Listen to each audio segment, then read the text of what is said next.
Okay, welcome to Rock the Block. I'm your host, John Block, and we are here for Low Key Giants Rock the Block. We have a special guest in the house. Super excited about Mr. Craig Blackmore. How are you today, sir? I'm great. How are you? I'm doing awesome, man. So happy that you are here. I've seen your work around the space. I've seen your work around Metaverse and crypto voxels and places like that. So it's great to actually see your face and talk with you today. I'm thinking like right off the bat, right? I've seen you do many things. I know, you built your venue. You're doing art, illustration. I see 3D. Are you doing music as well? So tell me about you being a multidisciplinary artist. What's your creative outlets? Well, it all started with like drawing comic strips. I love drawing comic strips, and I used to do that all the time when I was a kid. And in music, I used to write music lyrics in my notebooks all the time as well, next to drawing. Eventually, when I got older, like a teenager, I got into the production side of music and recording and things like that.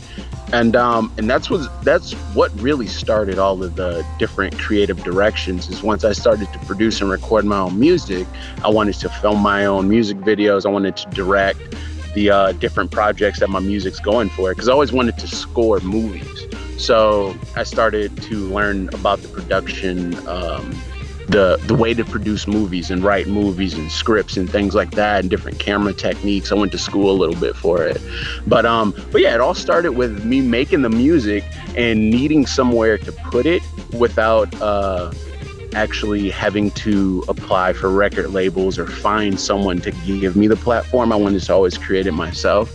So that's really what led on to learning more and more. I'm like, okay, I need this now. I'm going to learn how to do this. I was a photographer, needed to learn how to retouch and edit and do all that.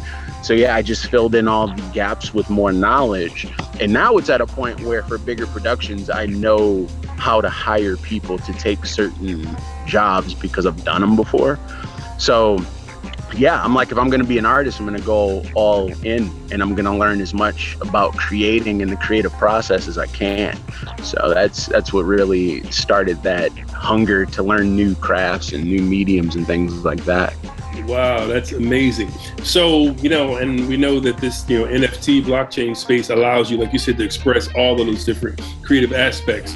And so what did creation look like for you before blockchain and NFTs and this kind of technology? Well, half of it went to creating things for fun, and the other half went to freelance work. I did a lot of freelance work for a while.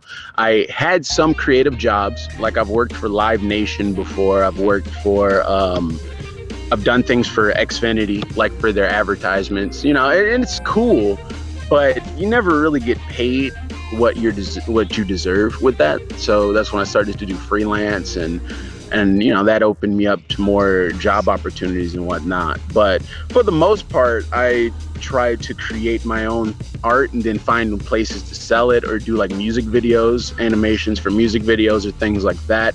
And then whenever I wasn't working on a bigger project, I'd have time to do more of my like free, fun art that isn't for anything in particular. And that's where my best stuff is, obviously, because it's just my imagination, and I'm not trying to sell, a bag of chips with a crazy animation. So for the most part, yeah, it was work and then some free art, figuring out how to make the business work, a little bit of free art. And yeah, once NFTs came into the picture, my free art now had a higher demand again. I didn't have to necessarily put so much so much overhead payment to get the art ready to sell, because usually, you have to create it, make it perfect, print it out like 5 times to make sure the colors come right. Or if you make your own prints, you got to go through that process. Then you need the gallery space to display it, and then comes the person that purchases it. And it's just so much in between creating the piece and getting it to the person that NFTs kind of eliminated or made easier, especially when you do animations, because that's still not a typical thing, selling animations on screens or animations for people to just have for displaying purposes. So NFTs filled a lot of those gaps. And I've always been into VR, AR, and the metaverse, and seeing NFTs just solved so many gaps in my mind about monetization and digital goods or digital assets like cars in GTA that only 5 people can have, you know, something, the same concept, but now it has a real world value. So all the money you put into your game or your virtual world is transferable to your fiat physical world, and that's just amazing. So that's what got me into it. Wow, that's awesome. That's awesome. So what are some of your favorite platforms for exhibiting your work, spending time in, or just sharing it with an audience? I'm kind of a rebel, so like I loved OpenSea. I still love OpenSea. OpenSea is amazing because, you know, it's like the index of everything on Ethereum. But Super Rare is great. I'm not gonna lie, I love the kind of exclusivity of it. You know, you're not gonna have your art next to someone who just threw something together in an app and trying to sell it at a ridiculous price. It's more artists who kind of understand their own value, collectors who understand what they're looking for. So I really appreciate that about Super Rare, and I don't mind putting some of my, you know, most valued stuff there. But other than that, I really like some of the alternative marketplaces like NFT Showroom on Hive, Ghost Market on Phantasma is really cool, and even Hic et Nook or Hen on Tezos is pretty cool. It's just because, you know, that one's really experimental, and it's really cool to see what a bare bones decentralized platform behaves like, because, you know, a lot of the platforms we used to have been tested and they've been around for a minute. That's new, and that's really naked, and all the features of it are actually separate from the actual platform. So it's really cool to see what happens with that and what kind of art is placed there when only a few people know about it, things like that. Low Key Giant.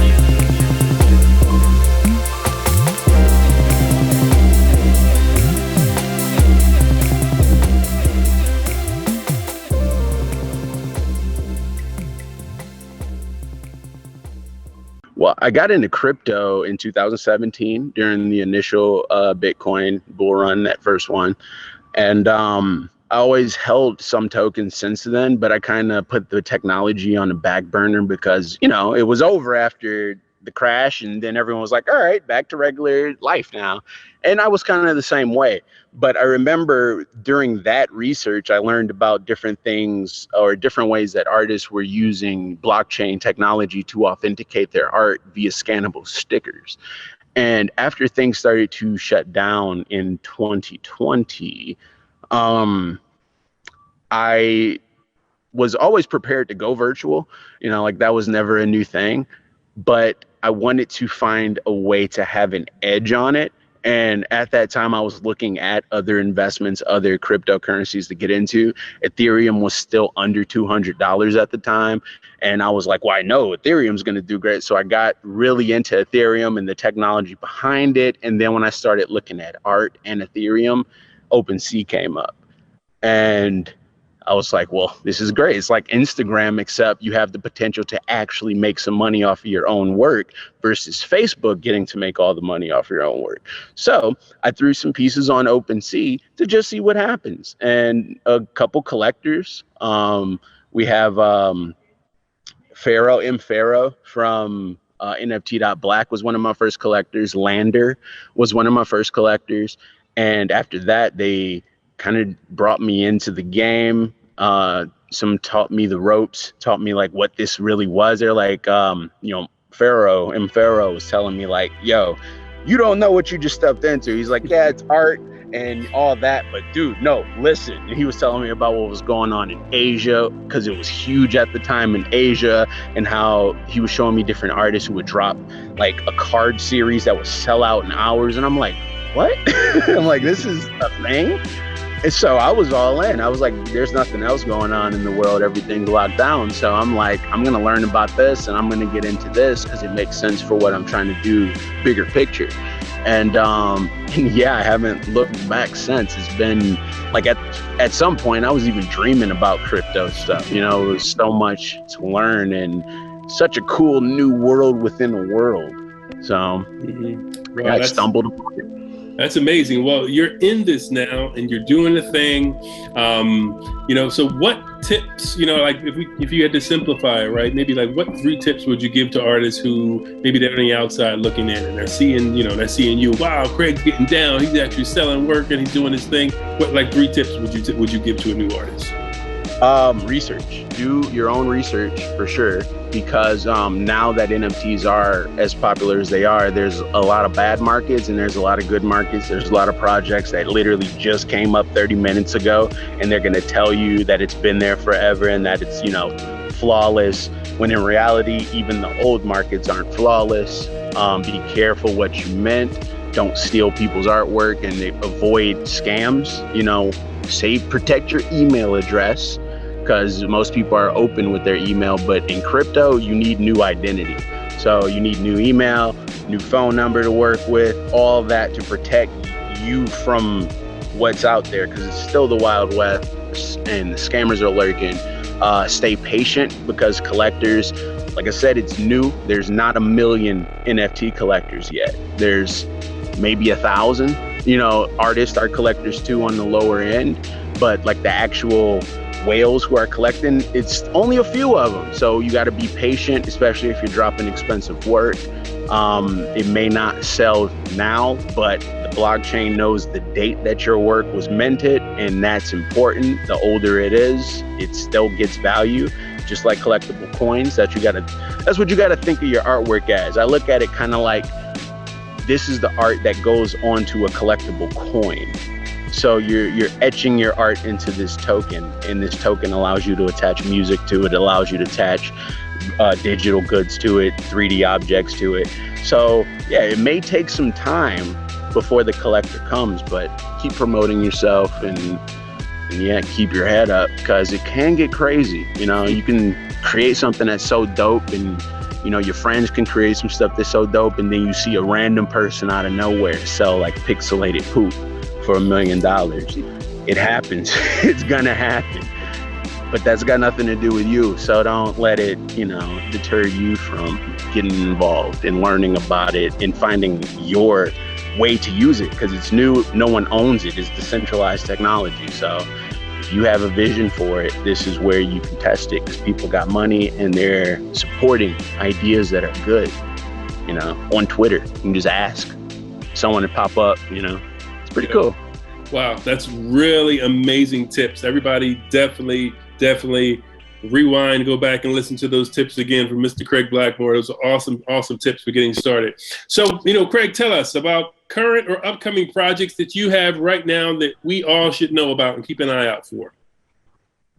Well, I'm working on something I've actually been trying to do is figure out how to create my own, almost like a television series mixed with graphic novel, mixed with, just I had a lot of ideas, and I'm finally at the point, skill-wise, resource-wise, and outreach, like my outreach is good enough that I can start to create my little universe. So the main project I'm working on is designing the characters, the settings, the story, the backstory, and everything about this universe that I'm creating. It's theoretical. It takes place in the future. But all the NFTs that I've been dropping recently, the animated ones, are connected to that universe. It's showing bits and pieces of that universe. It'll all make sense soon when I put it all together. But I'm working on an EP called Life is But a Glitch. And that EP is an introduction to this world, this universe. There will be virtual places that you can go, galleries that show art from it. And the universe is kind of a dystopian future that is not going to be too far from what we're experiencing in Western society today, Eastern society too. But it's based off of now, it's based off of the past, and it's based off of concepts of the future. It's based off of different religions. I have a lot of deities that are going to be in this universe that are actually part machine. And I also just dropped the first episode of a YouTube series called Explore the Metaverse with Craig Blackmore, where we're literally just going to go check out virtual worlds on like crypto voxels or different, small bits of the metaverse that people are developing, things in Oculus. The first episode, we talked about NFTs. We looked at the homepage of a few NFT platforms. It's all about the metaverse. So it's kind of like the MTV Cribs of the metaverse. And just dropped the first episode on that. I'm going to work on the next episode later, and we'll have that dropped in a few days too on YouTube. So yeah, I got a lot going on, just bringing it all together and putting it out there. So if you just follow me on Twitter, you'll catch it. Awesome. Hey, well, we appreciate you taking the time, sharing some amazing tips and background about your story, and we look forward to experiencing more of your work. Thanks for making time today, Craig. Thanks for having me.